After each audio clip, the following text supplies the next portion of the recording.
that are in your head can do so much damage if you allow them to. Some people say, oh, I can't choose it, they're just there all the time, I can't stop it. Unfortunately, some people were too late to be helped or too late to speak out. See, I've got all these wristbands, you know, Riverina Bluebell, Black Dog Ride, all that sort of stuff. I can buy 1 million wristbands. That won't help somebody that I don't know about, or that hasn't been a part of the charity, or that doesn't know where the information is. So hopefully by making this video isn't too long and boring and too deep and meaningful for some people, because some people just are just like, yeah, nah, I don't want to watch that. It's probably gone for 30 minutes. I don't know. I can't even see. So no one wants to listen to that. But if you choose to, cool. If you don't, or you think, oh yeah, that's kind of cool, I might share that. Share it. Go for it. I don't mind. And if you want to hear more, I'll tell you more. But like I said, I don't normally make videos, but I'm sick of it. I'm sick of not helping anybody. Like, that's what I want to do. I want to help people, but I mean, I've got my own life experiences, so I have something legitimate to help with. I have a background, I have something. You don't need a background though. You can go through your life to your 40, then suddenly it's just going, oh fuck, life is stressful. I can't do this career, I can't do this relationship, I can't do this and that. It's too stressful. Okay? You need to ask for help. Don't be ashamed. I never wanted to ask for help. I'm probably one of the most stubborn people you'll ever meet. I've lived in a house by myself for nearly 2 years, and I lived on bread, meat pies. I was doing it that tough. I never told anybody because I was ashamed. That was what I chose to do. I was that stubborn. Did it help me in the long run? No. Hell no. I was malnutritious, whatever the word is. I was sick all the time. I was white, pale, unhealthy. I was just unhappy because I wasn't giving my body what it needed, because I couldn't afford to. And it wasn't because I had an addiction or anything like that. It was because I couldn't budget my money properly. That's what it came down to. I wasn't even renting. I owned my own house. And I was going through cars, and whenever I had spare money, I was spending on mainly petrol to get to work, because I live 45 minutes from work. But guess what? I always made sure I had meat and vegetables, or I had healthy food. I always made sure I had healthy food for my kids. My kids weren't living with me. They were going back to and from my ex's house. So I had them as much as I was allowed to, which is ridiculous. If I knew what I knew now, things would have been different. But it is what it is. But I always made sure that they had something before me. That's not sacrifice, that's not selfish, I don't know what you even want to call it. But that's something that a good parent should do. If they have $2 in their pocket, they should give $1.90 to their kids to spend it on something, and that way that you can still survive, because you need to survive for your kids. So you can call that selfish by not giving them the $2, but if you don't give yourself something in life, you just won't go anywhere. You'll just be another friggin' dead animal on the side of the road, just waiting to be picked up and moved, or waiting to just be ran over again. There's certain things in life nobody gives a shit sometimes. That can't be helped. Sometimes you can't change that other person, like I said before. But you don't need to change the other person. You need to be A, happy with yourself, and B, try to help others. It's not too much to ask for. And if you don't want to help anyone else, that's fine. That doesn't make you selfish. Some people don't like to talk about stuff like this. That's fine. I'm not going to go open a shop downtown and be like, cool, I'm a motivational speaker. I'm not. I'm just telling you what's coming out of my brain, how I feel about the world. The world is stupidly big, but yet we allow little things to get to us. It could be running late. It could be somebody else is pissing me off. Like I said before, you're allowing it, whether you believe it or not. Doesn't mean you accept it, doesn't mean you want to allow it, but by letting them frustrate you, letting something frustrate you, you're allowing that. And the only way to change it is to stop it. Not stop what they're doing. You can't stop what they're doing. Sometimes you probably can.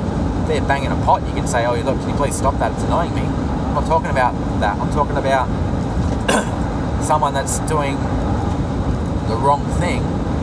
You can ring up and tell someone. You can approach him yourself. If you have the guts, some people don't. But you need to do something for yourself first and say, I'm not going to allow that to annoy me, because guess what? That's what it is. I can't change that. And don't take it the wrong way, because there's certain things in life that need to be fixed. A lot of things.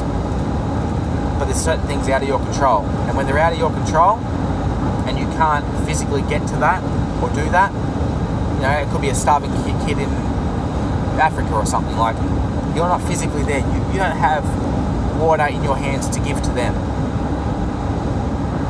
But stressing about it, saying, oh, them poor kids over there, how does that fix it?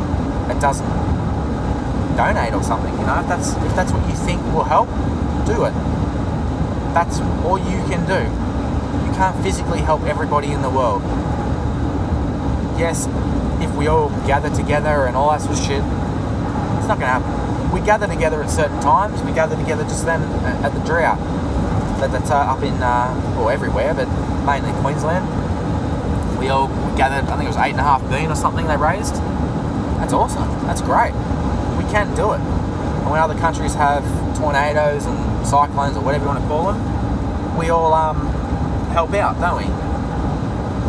We put our pride aside, we want to help others. But we don't put our pride aside, we want other people to help us. It doesn't make any sense. We need to stop. Yes, they always say it's always nicer to give than to take. Sometimes you need to take. Because in life, if you don't take things, you don't get shit. I'm not saying take advantage of it. I'm saying sometimes you need to take things. So if someone offers you something and you have nothing, go, well, I'm too stubborn for that, so I'd rather starve, like I was always like. But then I learned, you know what?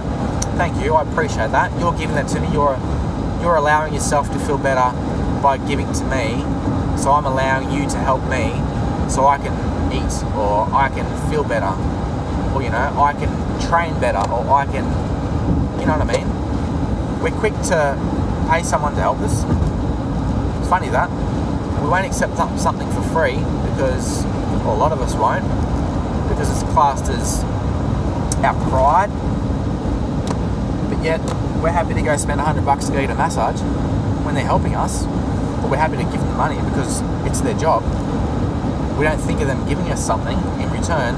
We're thinking about paying somebody to do their job. That's how our brain works. We're not thinking of it the other way around. We're not thinking that they're doing it for us to help us because they feel better. They're getting paid for it too. So suddenly there's this bit of a zone of a bracket of how to make us feel better about ourselves by accepting something from someone else, because we put money in the middle. That's what it comes down to. Anyway, I'm gonna go. If you watch this whole thing, I better hold the wheel.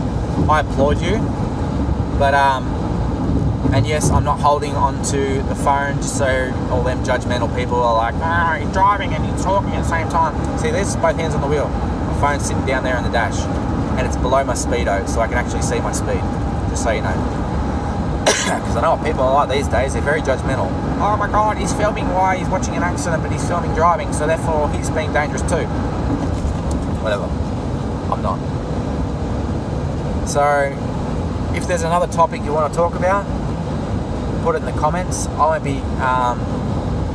won't be submitting this until I get home and putting it on Wi-Fi, because holy crap, this will take about 3 hours to put on there. I might actually. I don't know. See what happens. I'll surprise you. You won't even know until the end of this video when I put it on anyway. And you'll look at the time now and go, oh, well, it's Sunday afternoon when it's not. It's Tuesday. Oh, is it Tuesday? Yeah, of course it's Tuesday. But anyway, so hopefully this helps somebody. If it does, share it. If it doesn't, share it. Because guess what? There'll be somebody else that want to watch it, no doubt. I'm not saying I want this to go viral and I want all the attention, but I need you to understand I'm just a regular person, just speaking. I'm a regular person speaking. How's that for a smart philosophy? Not very intelligent. Hell, I should have finished school. But guess what? You don't have to be a uni student or a super intelligent person to have feelings or have thoughts. Do ya? Alright, cool. I'm gonna go. So, peace out, Brussels sprout. And yeah, just as for that book too, I know the name of the guy that wrote it, whatever that's called. Bob Hope. Wow. Oh, alright. I know the name of the book. Strength in Stillness. Go to Kmart. No, where was I? Big W. I think W both. Find a book. It's only about half the size of a book. So it's probably, let's say, 2 playing cards high almost. Just so you have a bit of an understanding of how big it is. The book is blue cover. It's got a blue cover. White writing. The Strength in Stillness. Now, I'm only up to page, I think, 60 now.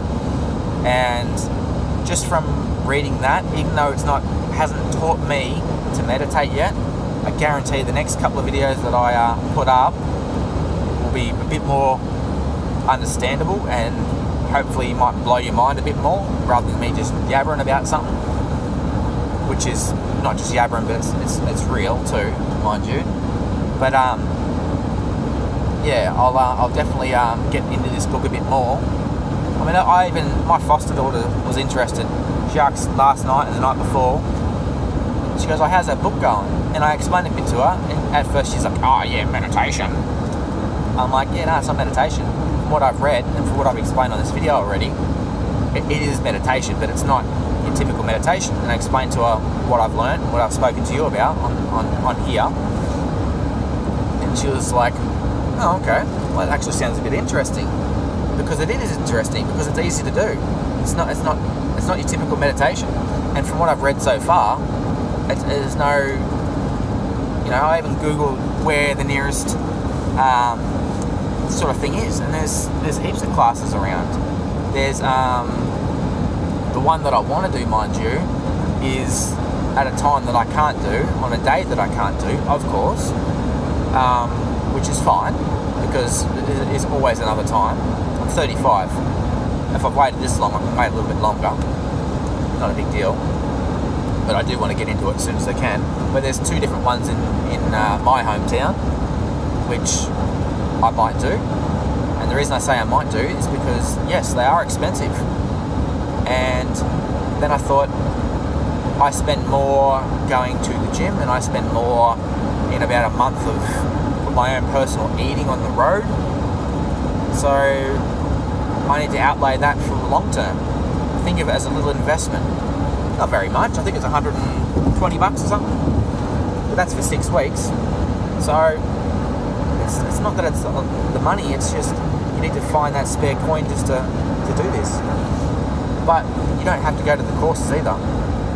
You can learn a lot from watching. If you look it up on YouTube and stuff like that, it can help you.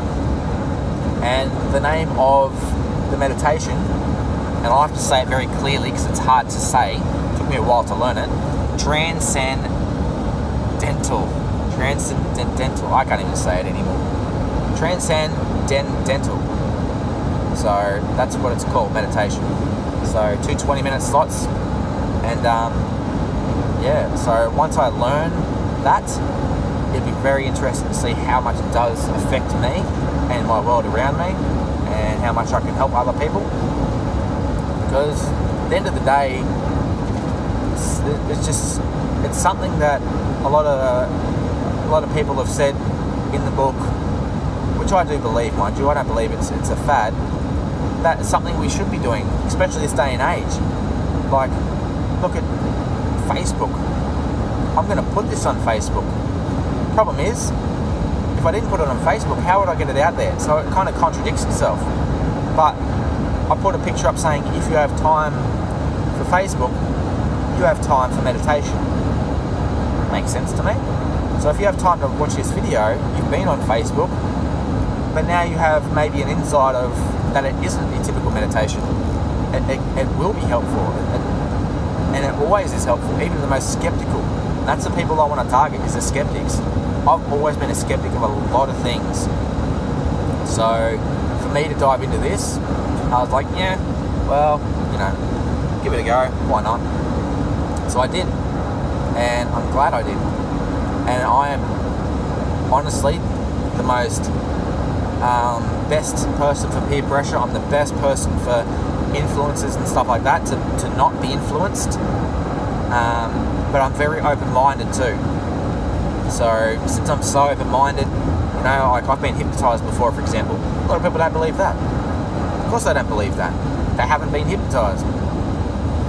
So, and you can't be hypnotized unless you allow it. It comes back to allowing things. You allow it, it can happen. Simple as that. Alright, well that was gross. I just seen a crow eating a roo's bumhole. That's not appropriate. Well, gotta eat, I suppose. Oh, that's gross. Alright, I'm gonna leave on that note because that's somewhat funny. And if I can make you smile, I've made your day. Alright, catch you later. And my name is Clinton Candy. And if you don't ride dirt bikes, buy one.